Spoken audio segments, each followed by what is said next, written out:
Hello, it's Ollie here at the Crafty Whisk, and I'm so grateful that you could join me today. Okay, so today I'm doing another card swap, and the theme for this one is embossing. And I thought that this particular card that I'm going to show you how to do would be really nice for a Mother's Day, sympathy, birthday, that kind of thing. But Mother's Day is just around the corner here in Australia, so I thought it'd be really lovely for that. So with the embossing, I have used an embossing folder to emboss the planks, and then I've also used embossing powder over the top of that to raise it even more. The stamps underneath here are also embossed with clear, as has this top little embellishment here, and the cardstock I've used underneath is actually an embossed cardstock. So there's a few embossing techniques, so let's get to it. The stamp set that I'm using is from Altenew, and it is called Sweet Spray. It comes with, or available is the stamp, the die, the embossing folder and the stencils. I've used everything except the embossing folder for this one. The embossing folder I have used is from Simon Says Stamp. It's just called Wooden Planks, and it's just wooden planks. Any sort of wooden plank will do. I'm not sure, I think this is a 3D embossing folder from memory, but we'll get to that in a moment. First, what we need to do is start organising the actual project. So there's a few things to do, because I think this is also called a split card.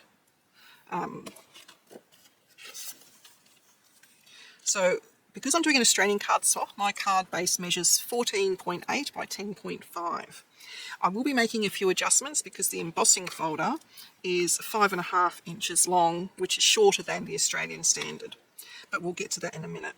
Now I need to stamp and emboss on the back of here, but rather than doing the whole card, which is going to be very time consuming and no one's going to see anything under these two corners anyway, what I want to do is just basically do it into a triangle here. Now to create the triangle, we just need to measure down from the right hand corner down 2 inches, like so, and then just with pencil, you're not going to see this pencil line, just faintly draw in from the top corner to the 2-inch line, and then also from the top corner to the bottom opposite corner. And this is just a really rough guide as to where you need to do your stamping.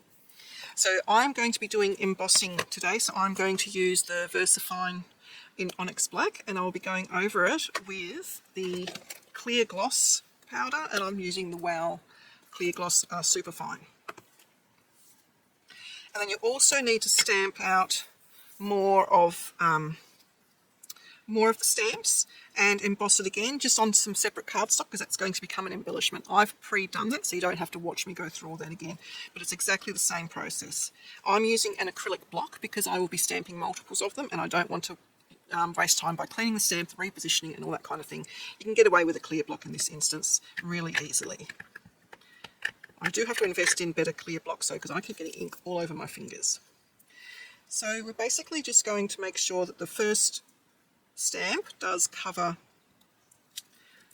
that top corner there, and then it doesn't really matter where the rest of the where the rest of the stamps go. I kind of do it a little bit randomly by repositioning my stamp each time, and see, I've got ink on my fingers. Don't worry about that, you're not going to see it. If you do get smudges, there is ways to hide it. I'm going to do another one there, and I think that covers up my whole panel, so that's good. I'm just going to get rid of the ink off of here. I'll clean that better later on. Making sure I've got ink off of my fingers is the main thing. Okay.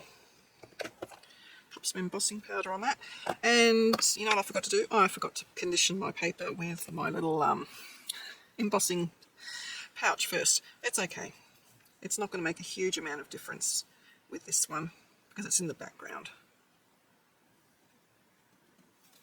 I always forget that, and I have it on my desk ready to go and I still forget. Okay, so that is ready to emboss. I'm going to put that aside and get ready my other item for embossing, which is the wood panel.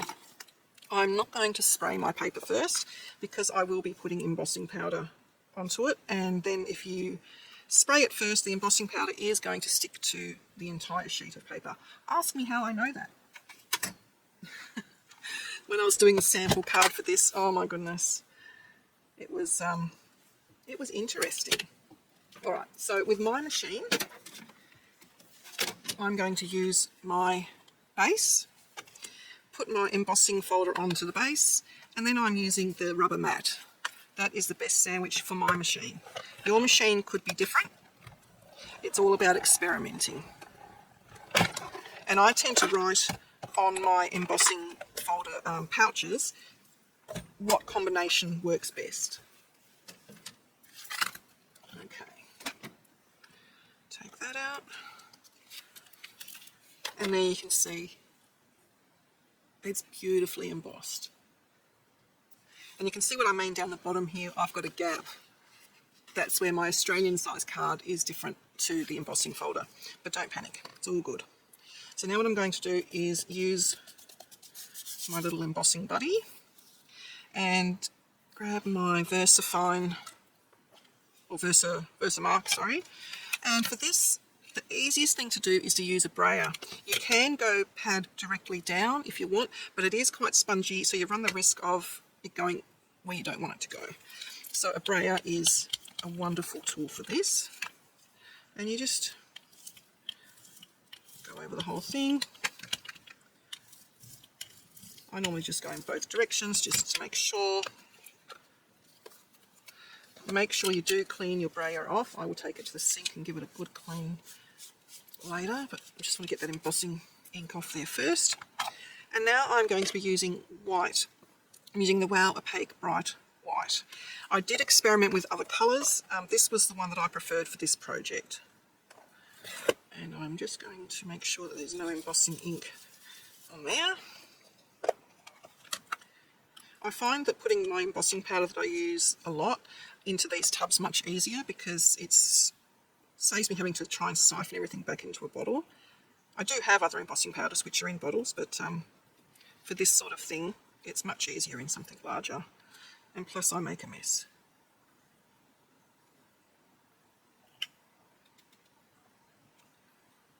Okay, that looks pretty good, and I did make a mess. I'll just clean off that embossing powder so it doesn't go into my mat. Oh, it gets everywhere. Okay, now I'm going to turn the heat gun on, so I might just mute this part of the video. I'm going to melt both of these.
So because it's white on white, it is a bit hard to see when it's all melted.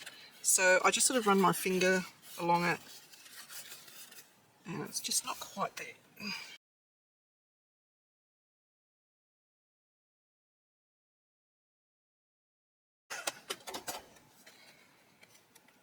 that's better. So they have both now been embossed. So now what I'm going to do is do the stenciling. And I'm just going to use the little magnetic one today for this one. Pop that down. I'll be using Hero Arts inks because I wanted these to be really nice pastel colours, and I find the Hero Arts has lovely inks for this. So I'm going to use the blues first. So I've got Cornflower for the pale and Stonewash for the contrast. Let me just get some paper towel.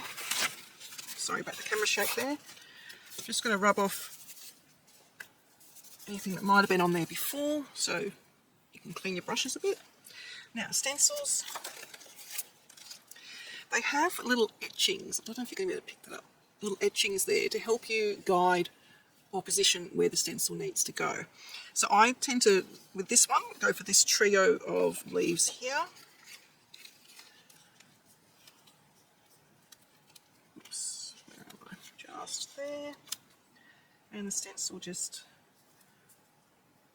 falls into place. I'm trying to do this without looking directly overhead, so it's a little bit tricky. You'll find it much easier because you will be looking exactly where you need to look.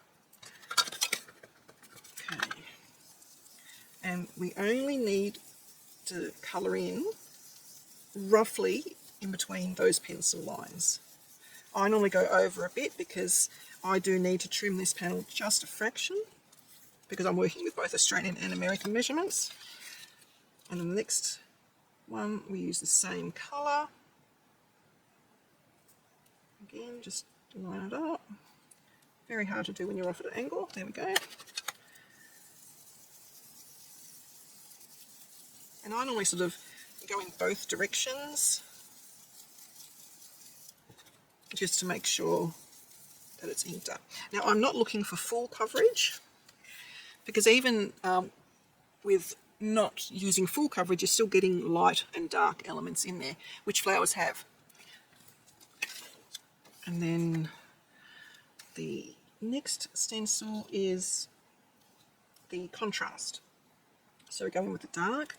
Now I know that the Stonewash is very dark, so I'm going to tap most of the ink off into the lid, and I'm going to go ever so lightly over.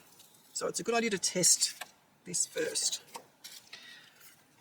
And there we have the contrast. Now it will settle, the dye ink does settle down, so it will go more pastel-y. Alright, now the next bit, I'll just fast forward these next bits now. Basically I am just colouring in the rest by turning my stencil whichever way it needs to go.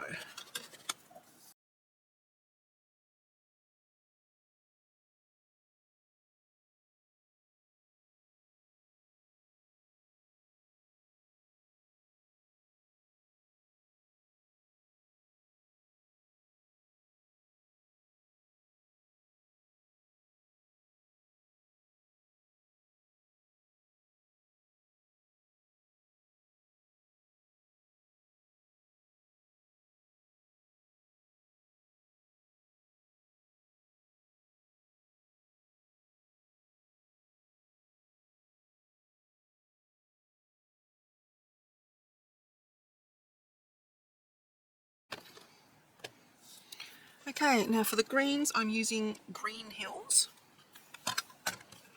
and the contrast I'm using Fresh Lawn.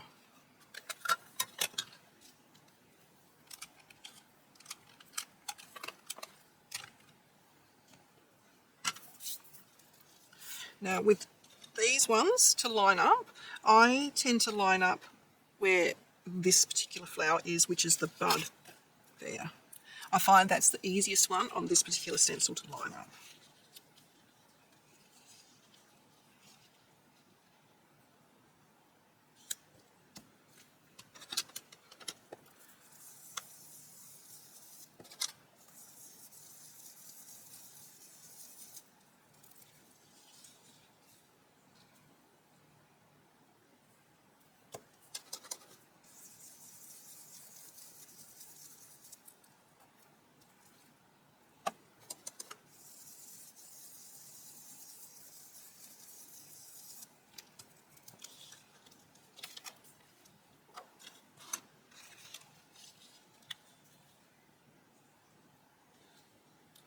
And now the contrast.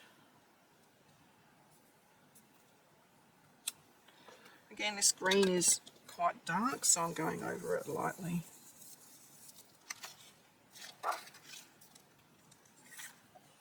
And there you have it. So again, I'll just fast forward through the rest of the leaves here.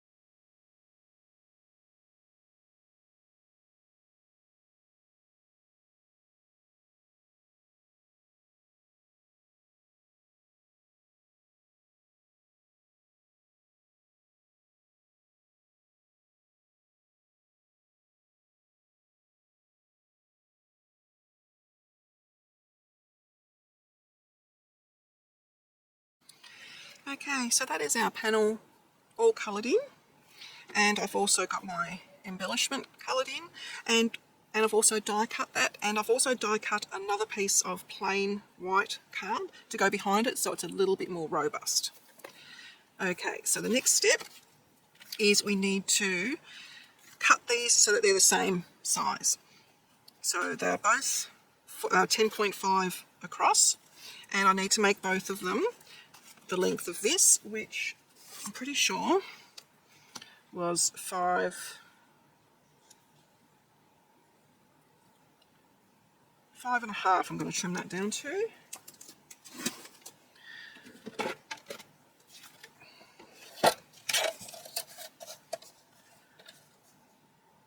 So 5.5.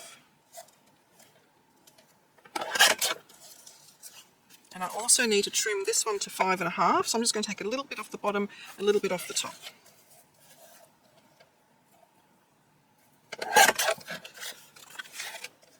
Five and a half. Okay.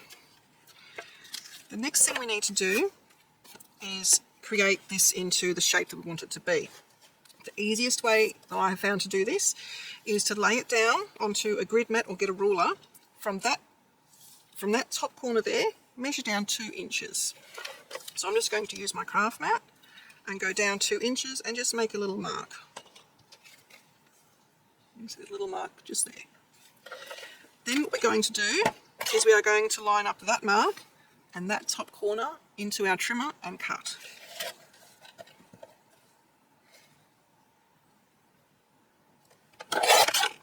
So we have this piece. This piece we are using. The next thing we're going to do is go from that top corner to this bottom corner.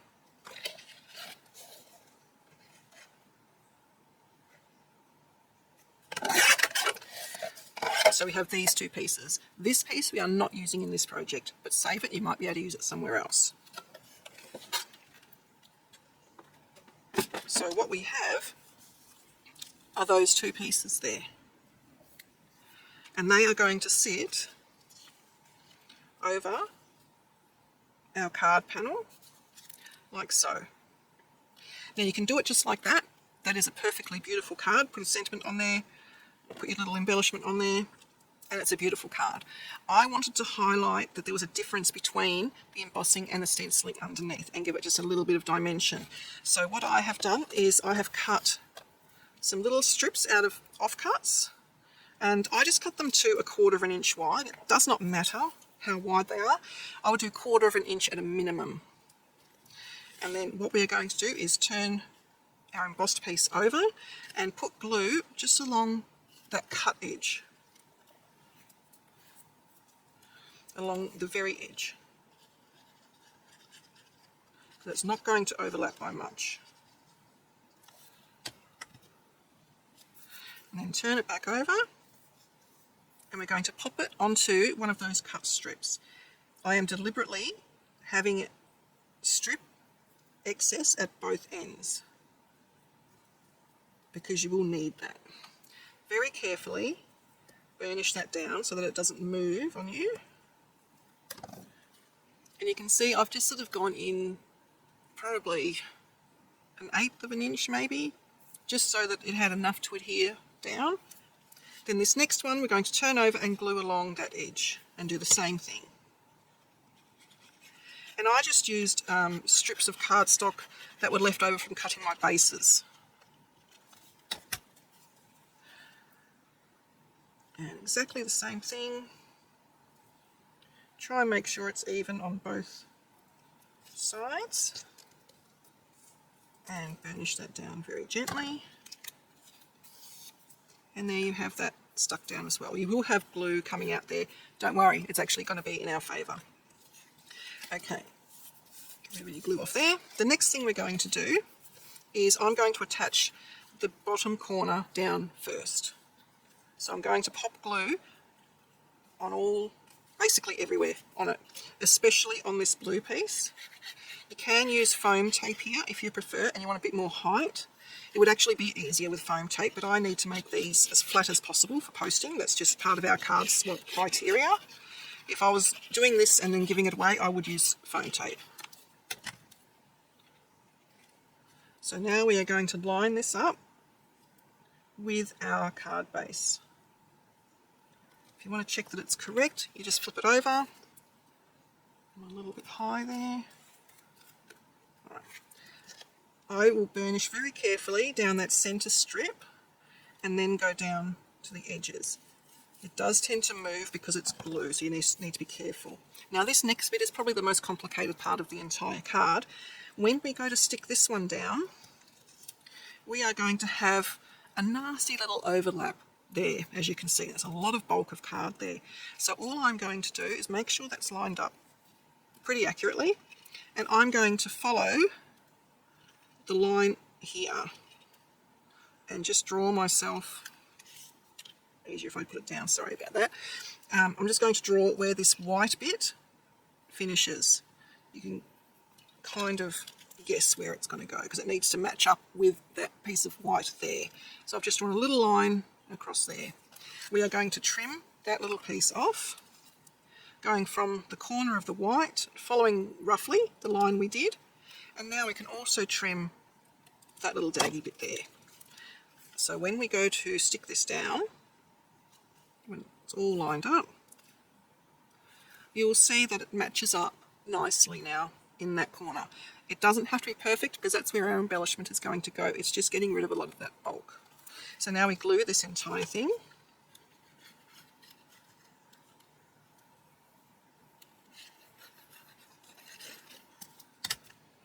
And we are going to line it up with that top corner. This is where I love glue because it allows you time to reposition. I'm going to turn it over and make sure I have it all straight. And then I'm going to burnish down where the blue is and then do the rest. And now you can see why we had to have the excess here and here, because if we had trimmed it down there, or down sort of there, we would have been short just a little fraction of blue there. So now we can just flip it over and trim.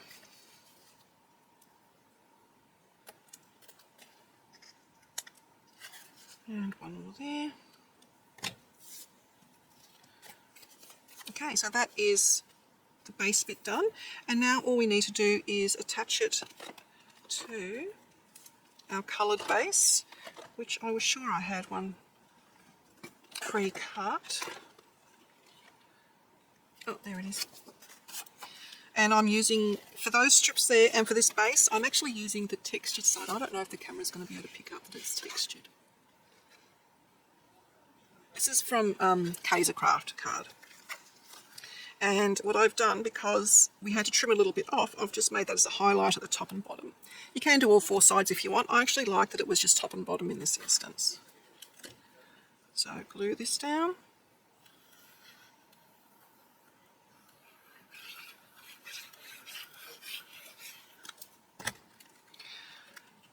And I just basically eyeball it. I don't worry too much if it's exactly even there and there. I do tap it just to make sure that I am right onto the edge. And then I will turn it over and burnish like so. And then this little piece here, we just have to decide where it looks best. I actually like to cover up this section here, so I will put those leaves there. And I don't mind that it's going to stick out just a fraction because the envelope will take up that slack.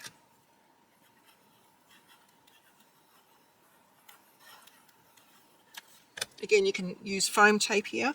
I prefer to use a piece of 300 GSM cardstocking behind, just because it gives it that bit of more stability, and it also stays nice and flat to go through the post. I'm just popping a glass weight on there just to make sure that that is going to stick down, and then we can actually pop on the embellishments. Now the embellishments I have chosen from Simon Says Stamp, and they're called Gumdrops Sequins. Just by sheer fluke, the blue and the pink in here match my cards perfectly. I did sort of go in between looking at different like sequins and glitter and all that sort of thing, and I opted for these in the end because the stencil doesn't colour in the centre of the flowers, so I'm using these for the centres. So I'm just going to pop a dot of glue in those 3 centres and pop in my sequins. I think there's 2 stuck together there, or maybe not.